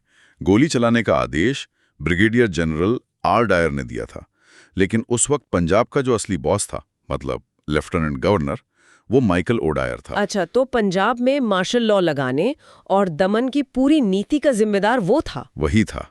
इस हत्याकांड के बाद रविंद्रनाथ टैगोर ने गुस्से में अपनी नाइटहुड की उपाधि लौटा दी और सालों बाद 1940 में सरदार उधम सिंह ने लंदन जाकर माइकल ओ डायर की हत्या करके इस नरसंहार का बदला लिया। इस हत्याकांड की आग ने पूरे देश को अपनी चपेट में ले लिया। जो गुस्सा था उसे एक दिशा की जरूरत थी। और यहीं से गांधी जी के पहले राष्ट्रव्यापी आंदोलन, असहयोग आंदोलन की जमीन तैयार हुई। इसके पीछे सिर्फ जलियांवाला बाग ही वजह थी या और भी कुछ था? 2 बड़े मुद्दे थे। एक तो जलियांवाला बाग का इंसाफ और दूसरा था खिलाफत का मुद्दा। हाँ, खिलाफत आंदोलन। वो युद्ध के बाद अंग्रेजों ने तुर्की के खलीफा का पद खत्म कर दिया था। इससे भारत के मुसलमान बहुत नाराज थे। अली बंधुओं शौकत अली और मोहम्मद अली ने खिलाफत आंदोलन शुरू किया। और गांधी जी ने इसे हिंदू मुस्लिम एकता के एक बड़े अवसर के रूप में देखा। बिल्कुल, उन्होंने खिलाफत आंदोलन को असहयोग आंदोलन से जोड़ दिया। तो ये आंदोलन जमीन पर कैसा दिख रहा था? असहयोग का मतलब क्या था? मतलब था अंग्रेजी सरकार के साथ किसी भी तरह का सहयोग ना करना। 1 अगस्त 1920 को यह आंदोलन शुरू हुआ और लोग इसमें शामिल हुए बड़े पैमाने पर। हजारों छात्रों ने सरकारी स्कूल कॉलेज छोड़ दिए। मोतीलाल नेहरू, CR दास जैसे देश के सबसे बड़े वकीलों ने अपनी प्रैक्टिस छोड़ दी। विदेशी कपड़ों की होली जलाई जाने लगी। और गांधी जी ने भी अपनी कैसर-ए-हिंद की उपाधि लौटा दी थी। जी हाँ, ऐसा लग रहा था कि पूरा देश एक साथ खड़ा हो गया है। माहौल ऐसा था कि लग रहा था बस आजादी मिलने ही वाली है। लेकिन फिर आया 5 फरवरी 1922 का दिन और उत्तर प्रदेश के एक छोटे से गांव चौरी चौरा में कुछ ऐसा हुआ जिसने सब कुछ बदल दिया। जी, चौरी चौरा में सत्याग्रहियों का एक जुलूस निकल रहा था जिसे पुलिस ने रोकने की कोशिश की। और फिर हिंसा भड़क गई। हाँ, बात बढ़ गई और गुस्साई भीड़ ने एक पुलिस थाने में आग लगा दी। इस घटना में 22 पुलिसकर्मी जिंदा जलकर मर गए। और जैसे ही ये खबर गांधी जी तक पहुंची, वो हिल गए। हिंसा की ये एक घटना उनके लिए असहनीय थी। लेकिन यहीं पर सबसे बड़ा विवाद होता है। कई लोग कहते हैं कि ये गांधी जी की एक बहुत बड़ी भूल थी। जब आंदोलन अपने चरम पर था तो उसे रोक देना। ये सवाल उस वक्त भी उठा था और आज भी उठता है। सुभाष चंद्र बोस, नेहरू, सभी युवा नेता इस फैसले से नाखुश थे। तो फिर गांधी जी ने ऐसा क्यों किया? उनकी सोच अलग थी। उन्हें लगा कि देश अभी अहिंसा के लिए पूरी तरह तैयार नहीं है। उन्हें डर था कि अगर आंदोलन हिंसक हुआ तो अंग्रेजों को इसे बेरहमी से कुचलने का बहाना मिल जाएगा और इसमें हजारों लाखों निर्दोष भारतीय मारे जाएंगे। जी, वो अपने लोगों का इतना बड़ा नुकसान नहीं चाहते थे। इसलिए 12 फरवरी 1922 को उन्होंने आंदोलन वापस ले लिया। आंदोलन वापस लेने के बाद एक तरह का राजनीतिक खालीपन आ गया। गांधी जी जेल में थे। बिल्कुल। और ऐसे में कांग्रेस के अंदर ही एक नई बहस छिड़ गई। कांग्रेस दो गुटों में बंट गई। नो चेंजर्स और प्रो चेंजर्स। हाँ, नो चेंजर्स या अपरिवर्तनवादी, जिनमें सरदार पटेल और राजेंद्र प्रसाद जैसे नेता थे। उनका कहना था कि हमें गांधी जी के बताए रचनात्मक कामों पर ध्यान देना चाहिए। और प्रो चेंजर्स या स्वराज्यवादी, उनका नेतृत्व कर रहे थे चित्तरंजन दास और मोतीलाल नेहरू। उनका तर्क था कि हम चुनाव का बहिष्कार करके अंग्रेजों को मैदान खाली क्यों दें। मतलब उनका मानना था कि सिस्टम के अंदर घुसकर लड़ना चाहिए। बिल्कुल, चुनाव लड़ो, विधान परिषदों में जाओ और वहां जाकर सरकारी काम को ठप कर दो। इसी सोच के साथ 1 जनवरी 1923 को प्रयागराज में स्वराज पार्टी का गठन हुआ। तो कुछ सालों तक राजनीति इसी टकराव और संसदीय बहसों में उलझी रही। लेकिन दशक के अंत में 1928 आते आते माहौल फिर से गर्म होने लगा। हाँ, और इसकी वजह बना साइमन कमीशन। इसका इतना विरोध क्यों हुआ? साइमन कमीशन को अंग्रेजों ने भारत में संवैधानिक सुधारों की जांच के लिए भेजा था। मजाक ये था कि भारत के भविष्य का फैसला करने वाली इस कमेटी में 7 सदस्य थे और सातों के सातों अंग्रेज थे। एक भी भारतीय नहीं? जी, ये भारत के लिए एक राष्ट्रीय अपमान था और पूरे देश में एक ही नारा गूंजा, साइमन गो बैक। और इसी विरोध प्रदर्शन के दौरान लाहौर में लाला लाजपत राय के साथ वो दुखद घटना हुई। जी, लाहौर में लाला लाजपत राय एक शांतिपूर्ण जुलूस का नेतृत्व कर रहे थे। वहां पुलिस अधिकारी सैंडर्स ने बेरहमी से लाठीचार्ज का आदेश दिया। उन्हें सिर पर गंभीर चोटें आईं। हाँ, और उन्होंने कहा था, मेरे शरीर पर पड़ी एक एक लाठी ब्रिटिश साम्राज्य के ताबूत में एक एक कील साबित होगी। कुछ ही हफ्तों बाद उनकी मृत्यु हो गई। इस घटना ने भगत सिंह, राजगुरु और सुखदेव जैसे नौजवान क्रांतिकारियों के खून में उबाल ला दिया। उनके लिए साफ हो गया था कि अहिंसा का जवाब लाठियों से मिलता है। और ठीक 1 महीने बाद उन्होंने लाहौर में सैंडर्स की हत्या करके लालाजी की मौत का बदला ले लिया। इस एक घटना ने देश के युवाओं में एक नया जोश भर दिया। माहौल पूरी तरह बदल चुका था और इसी गर्म माहौल में दिसंबर 1929 में कांग्रेस का ऐतिहासिक लाहौर सेशन हुआ। उस वक्त तक तो कांग्रेस के कई बड़े नेता डोमिनियन स्टेटस की बात करते थे, है ना? हाँ, मतलब स्वशासन, लेकिन ब्रिटिश साम्राज्य के भीतर रहकर। पर 1928-29 तक जवाहरलाल नेहरू और सुभाष चंद्र बोस जैसे युवा नेताओं का कहना था कि अब हमें ये आधा अधूरा स्वराज नहीं चाहिए, अब पूर्ण स्वराज चाहिए, पूरी तरह आजादी। और लाहौर का वो सेशन गेम चेंजर साबित हुआ। अध्यक्षता भी जवाहरलाल नेहरू ही कर रहे थे। जी, युवा नेहरू। वहीं पर पहली बार कांग्रेस ने आधिकारिक तौर पर अपना लक्ष्य पूर्ण स्वराज घोषित किया। 31 दिसंबर 1929 की आधी रात को कड़ाके की ठंड में रावी नदी के किनारे नेहरू ने तिरंगा फहराया। और ये तय किया गया कि अब से हर साल 26 जनवरी का दिन पूर्ण स्वतंत्रता दिवस के रूप में मनाया जाएगा। हाँ, पहला स्वतंत्रता दिवस 26 जनवरी 1930 को मनाया भी गया। ये एक तरह का मनोवैज्ञानिक दाव था, अपनी आज़ादी का ऐलान खुद कर देना। तो 1915 में एक व्यक्ति के भारत आने से जो सफर शुरू हुआ था, वो 1930 तक पूर्ण स्वतंत्रता के राष्ट्रीय संकल्प तक पहुंच गया। इन 15 सालों ने सिर्फ आंदोलन ही नहीं दिए, बल्कि आज़ादी की मंजिल भी साफ कर दी। सही कहा। ये दौर हमें सिखाता है कि कैसे छोटे छोटे स्थानीय मुद्दे एक राष्ट्रव्यापी आंदोलन को जन्म दे सकते हैं और कैसे नेतृत्व का एक फैसला पूरे आंदोलन की दिशा को नया मोड़ दे सकता है। इसने संघर्ष के कई रास्ते खोले, गांधीवादी अहिंसा, स्वराज्यवादी संसदीय हस्तक्षेप और क्रांतिकारियों का बलिदान। जी, ये सब मिलकर ही आज़ादी की कहानी बनाते हैं। और इसी के साथ हम आज की ये गहरी पड़ताल यहीं समाप्त करते हैं, लेकिन सोचने के लिए एक सवाल छोड़ जाते हैं। लाहौर अधिवेशन में पूर्ण स्वराज का लक्ष्य तो तय कर लिया गया, पर क्या उस समय के नेताओं ने इस बात का अंदाजा लगाया था कि राजनीतिक आज़ादी के बाद एक स्वतंत्र राष्ट्र के सामने सामाजिक और आर्थिक स्वराज की चुनौतियां कहीं ज्यादा बड़ी और जटिल होंगी? आज हम कहानी के उस हिस्से में चल रहे हैं जहां आज़ादी बस दरवाजे पर दस्तक दे रही थी। साल 1930 से 1947, ये वो 17 साल थे जब भारत ने अपनी किस्मत को बनते और बिगड़ते देखा। हमारे पास जो स्रोत है वो हमें सिर्फ घटनाओं की एक लिस्ट नहीं देते, बल्कि उस दौर के जुनून, टकराव और मुश्किल फैसलों की एक जीती जागती तस्वीर दिखाते हैं। बिल्कुल। और हमारा मकसद यहाँ सिर्फ इतिहास दोहराना नहीं है, बल्कि उन मोड़ों को समझना है जहाँ से रास्ते बदले। ये समझने की कोशिश है कि कैसे आज़ादी की सुबह के साथ साथ बंटवारे की शाम भी आई और इस सफर की शुरुआत एक बहुत ही मामूली सी चीज से होती है जिसने ब्रिटिश साम्राज्य की नींव हिला दी। नमक से। नमक से। यही बात तो हैरान करती है। एक मुट्ठी नमक, मतलब कोई तोप नहीं, कोई सेना नहीं, सिर्फ नमक। 1930 में गांधी जी साबरमती से अपने 78 साथियों के साथ निकलते हैं, 240 मील पैदल चलते हैं और दांडी में जाकर नमक उठाते हैं। इस सीधे साधे दिखने वाले काम में इतनी ताकत कहाँ से आई? ये प्रतीकात्मक राजनीति का शायद सबसे बेहतरीन उदाहरण है। गांधी जी एक ऐसा मुद्दा चाहते थे जो हर भारतीय को, चाहे वो हिंदू हो, मुसलमान हो, अमीर हो, गरीब हो, सीधे तौर पर छूता हो। और नमक से बेहतर क्या हो सकता था? हाँ, वो तो हर घर के चूल्हे से जुड़ा था। ठीक वही। अंग्रेजों का नमक पर टैक्स लगाना सिर्फ एक आर्थिक बोझ नहीं था, बल्कि वो हर भारतीय की थाली में सीधी दखलंदाजी थी। गांधी जी ने वायसराय इरविन को वो 11 मांगे भेजी थीं, लेकिन नमक का मुद्दा उठाकर उन्होंने लड़ाई को वायसराय के दफ्तर से निकालकर देश के हर आंगन तक पहुंचा दिया। और इसका असर भी जबरदस्त हुआ। मुझे याद है सुभाष चंद्र बोस ने इसकी तुलना नेपोलियन के पेरिस मार्च से की थी।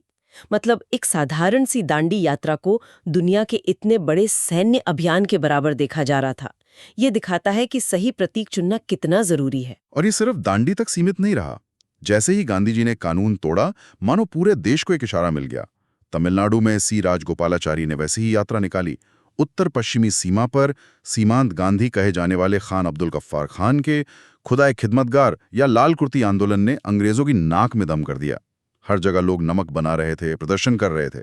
ये सविनय अवज्ञा थी कि हम आपका कानून मानेंगे ही नहीं, लेकिन शांति से। बिल्कुल। तो एक तरफ भारत की सड़कों पर यह आंदोलन चल रहा था और दूसरी तरफ लंदन के आलीशान कमरों में गोलमेज सम्मेलन हो रहे थे। कांग्रेस ने पहले सम्मेलन में हिस्सा नहीं लिया, लेकिन फिर गांधी इरविन समझौते के बाद गांधी जी दूसरे सम्मेलन में शामिल होने लंदन गए, पर वहां बात बनी नहीं। हाँ, बात नहीं बनी। और यही वो मोड़ था जहां कहानी और भी ज्यादा उलझ गई। लंदन से लौटकर गांधी जी ने आंदोलन फिर से शुरू किया, लेकिन असली मोड़ तब आया जब ब्रिटिश प्रधानमंत्री रैमजे मैकडॉनल्ड ने 1932 में कम्युनल अवार्ड की घोषणा की। Communal award? इसी ने तो गांधी जी और डॉक्टर अंबेडकर को एक दूसरे के सामने खड़ा कर दिया था। इसमें एक बहुत बड़ा पेंच था, अलग निर्वाचन मंडल। 1 मिनट इसे थोड़ा आसान करके समझते हैं। इसका मतलब क्या था? इसका सीधा मतलब था कि दलित उम्मीदवार को सिर्फ दलित वोटर ही चुन सकते थे। डॉक्टर अंबेडकर का तर्क था कि सदियों से दबे कुचले समाज को राजनीतिक प्रतिनिधित्व देने और अपनी आवाज उठाने के लिए ये जरूरी है। लेकिन गांधी जी को डर था कि ये व्यवस्था हिंदू समाज को हमेशा के लिए 2 हिस्सों में बांट देगी। एक ऐसी राजनीतिक दीवार खड़ी कर देगी जिसे कभी गिराया नहीं जा सकेगा। हाँ, बिल्कुल। उन्हें लगा कि ये बांटो और राज करो की नीति का ही एक और खतरनाक रूप है। और इसी के विरोध में गांधी जी पुणे की यरवदा जेल में आमरण अनशन पर बैठ गए। लेकिन कई लोग इसे डॉक्टर अंबेडकर की एक बड़ी हार के तौर पर भी देखते हैं। उन्हें अपने समुदाय के लिए एक बहुत बड़ी राजनीतिक मांग गांधी जी के दबाव में छोड़नी पड़ी। क्या ये एक उचित समझौता था जिसे हम पूना पैक्ट के नाम से जानते हैं? अजी, एक बहुत ही जटिल सवाल है। उचित कहना मुश्किल है। ये एक तरह का संकट में लिया गया फैसला था। डॉक्टर अंबेडकर पर भारी दबाव था। एक तरफ उनके समुदाय के राजनीतिक अधिकार थे, तो दूसरी तरफ गांधी जी की जान। आखिरकार पूना पैक्ट में बीच का रास्ता निकाला गया। अच्छा।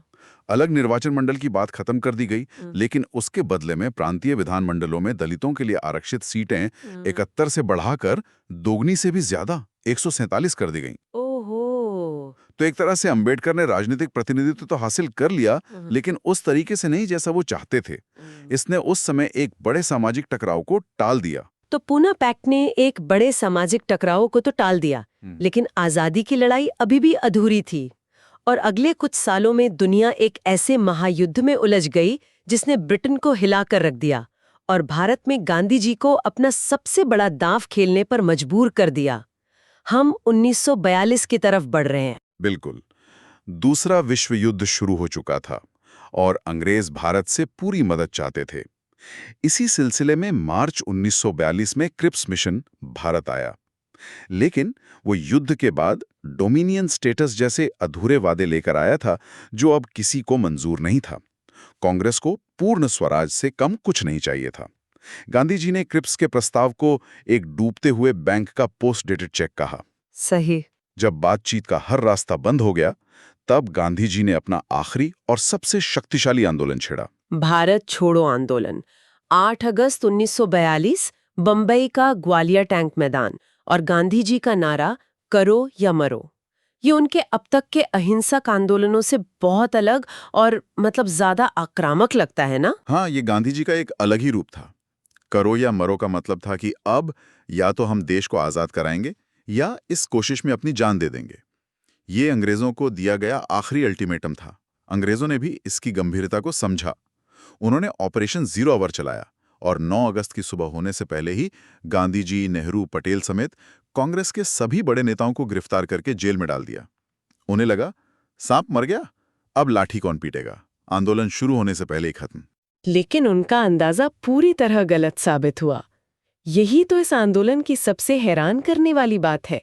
बिना किसी बड़े नेता के ये आंदोलन कैसे चला? ये एक स्वतःस्फूर्त जन आंदोलन बन गया। नेतृत्व की कमी को आम जनता ने पूरा किया। लोगों ने खुद बागडोर संभाल ली और इसके जो उदाहरण हैं वो कमाल के हैं।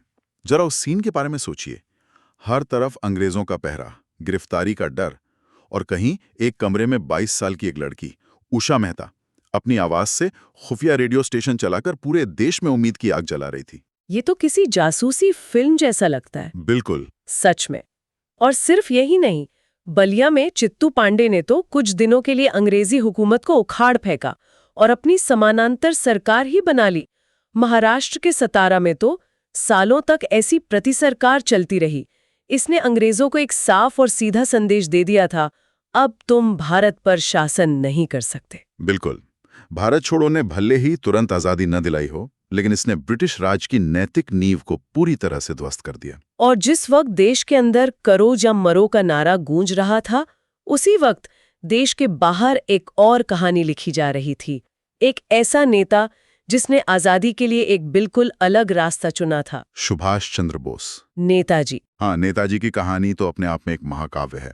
1941 में अपने ही घर में नजरबंदी से भेष बदल कर निकलना, काबुल और मॉस्को होते हुए जर्मनी पहुंचना, ये अविश्वसनीय है। आजाद हिंद फौज यानी आईएनए का विचार कैप्टन मोहन सिंह का था, लेकिन 1943 में जब नेताजी सिंगापुर पहुंचे तो उन्होंने इसमें एक नई जान फूंक दी। उन्होंने वहां आजाद हिंद की अस्थायी सरकार बनाई और दिल्ली चलो का नारा दिया। और उनका वो नारा, तुम मुझे खून दो मैं तुम्हें आजादी दूंगा, आज भी रोंगटे खड़े कर देता है। इसने दक्षिण पूर्व एशिया में बसे लाखों भारतीयों में एक नया जोश भर दिया।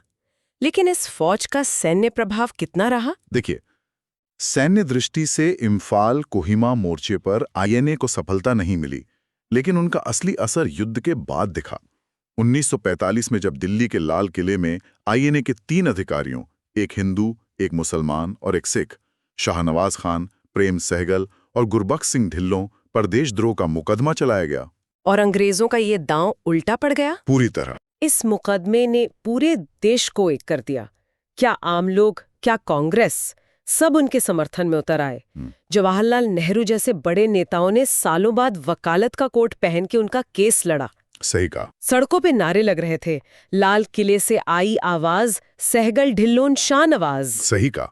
इस मुकदमे और फिर 1946 में हुई रॉयल इंडियन नेवी की बगावत ने ब्रिटिश राज के ताबूत में आखिरी कील ठोक दी। बिल्कुल। अंग्रेजों को समझ आ गया कि जिस भारतीय सेना के दम पर वो इतने साल राज करते आए, अब वो भी उनके साथ नहीं है।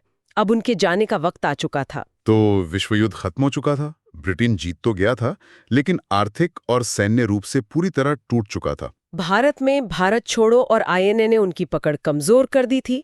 ये साफ था कि आजादी मिलके रहेगी, लेकिन ये आखिरी दौर इतना दर्दनाक और जटिल क्यों हो गया? मंत्री क्लेमेंट एटली ने सत्ता सौंपने का रास्ता निकालने के लिए 3 मंत्रियों को भारत भेजा। मिशन का मकसद था एक संयुक्त भारत को सत्ता सौंपना, विभाजन को टालना। उन्होंने एक जटिल योजना पेश की जिसमें प्रांतों को 3 ग्रुप में बांटने का प्रस्ताव था। और यहीं पर कांग्रेस और मुस्लिम लीग के बीच पेंच फंस गया। कांग्रेस को डर था कि ये ग्रुपिंग की व्यवस्था एक कमजोर केंद्र बनाएगी और आगे चलकर पाकिस्तान की मांग को और मजबूत कर देगी। सही। और वहीं जिल्ला के लिए ये पाकिस्तान की ओर पहला कदम था। अच्छा। जब दोनों पार्टियों के बीच सहमति नहीं बन पाई तो जिन्ना ने कैबिनेट मिशन योजना से समर्थन वापस ले लिया और 16 अगस्त 1946 को प्रत्यक्ष कार्रवाई दिवस का आह्वान किया। इसका मकसद पाकिस्तान की मांग के लिए सड़कों पर उतरकर दबाव बनाना था, लेकिन इसने कलकत्ता में और फिर पूरे बंगाल और बिहार में भयानक सांप्रदायिक दंगों की आग लगा दी। तो क्या हम कह सकते हैं कि इन दंगों ने ही विभाजन को तय कर दिया? क्या इसके बाद एक साथ रहने की कोई उम्मीद बची थी? बहुत कम। इन दंगों ने आपसी विश्वास को लगभग पूरी तरह खत्म कर दिया। अब नेताओं को भी लगने लगा था कि गृह युद्ध को टालने का शायद एक ही रास्ता बचा है, बंटवारा। और इसी माहौल में भारत के आखिरी वायसराय लॉर्ड माउंटबेटन आए। उनके पास एक ही काम था, जल्द से जल्द सत्ता सौंपकर यहां से निकलना। और उन्होंने जो तेजी दिखाई वो हैरान करने वाली है। सत्ता हस्तांतरण की तारीख जो पहले जून 1948 तय थी, उसे खींचकर सीधे 15 अगस्त 1947 कर दिया गया। इस जल्दबाजी की क्या वजह थी और इसका इंसानी नुकसान कितना बड़ा हुआ? माउंटबेटन का तर्क था कि हालात तेजी से बिगड़ रहे हैं और देर करने से और ज्यादा खून खराबा होगा। लेकिन इस जल्दबाजी का नतीजा एक त्रासदी के रूप में सामने आया। सर सिरिल रेडक्लिफ नाम के एक अंग्रेज वकील, जो पहले कभी भारत आए ही नहीं थे, उन्हें कुछ ही हफ्तों में पंजाब और बंगाल का नक्शा खींचकर बंटवारा करने का काम सौंपा गया। कुछ ही हफ्तों में? हाँ। उन्होंने दफ्तर में बैठकर नक्शे पर लकीरें खींच दी, बिना ये जाने कि वो किसी का घर आंगन के बीच से काट रहे हैं या किसी गांव को 2 देशों में बांट रहे हैं। और जब 15 अगस्त को आज़ादी का ऐलान हुआ, तब तक करोड़ों लोगों को ये पता भी नहीं था कि उनका घर भारत में है या नए बने देश पाकिस्तान में। इसका नतीजा इतिहास के सबसे बड़े और रक्त रंजित विस्थापन के रूप में सामने आया। बिल्कुल। और हमें ये नहीं भूलना चाहिए कि 15 अगस्त को जो भारत आज़ाद हुआ, वो एक नक्शा नहीं था, बल्कि 500 से ज्यादा देसी रियासतों का एक झुंड था। एक तरफ बंटवारे का घाव था, तो दूसरी तरफ देश को बिखरने से बचाने की चुनौती। यहाँ सरदार वल्लभ भाई पटेल ने जो किया, वो सिर्फ एकीकरण नहीं था, वो कूटनीति, दबाव और दूरदर्शिता का एक ऐसा कॉकटेल था जिसने चंद महीनों में वो कर दिखाया जो असंभव लगता था। बिना इस कदम के आजादी का कोई मतलब ही नहीं रह जाता। कोई मतलब नहीं। तो ये थी आजादी तक पहुंचने की कहानी, बलिदानों, असहमतियों, रणनीतियों और त्रासदियों की कहानी।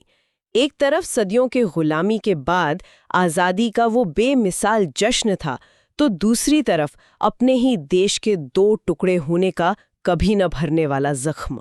और ये हमें एक जरूरी सवाल पर सोचने के लिए छोड़ जाता है। आजादी तो मिली, लेकिन किस कीमत पर? और 1947 में सर रैडक्लिफ ने जो लकीरें खींची, क्या वो सिर्फ जमीन पर खींची गईं या लोगों के दिलों में भी खिंच गईं, जो आज तक धुंधली नहीं हो पाई हैं? ये एक ऐसा सवाल है जिसका जवाब इतिहास आज भी तलाश रहा है। अगर आपको वीडियो पसंद आया तो लाइक बटन दबाएं और चैनल को सब्सक्राइब करना ना भूलें।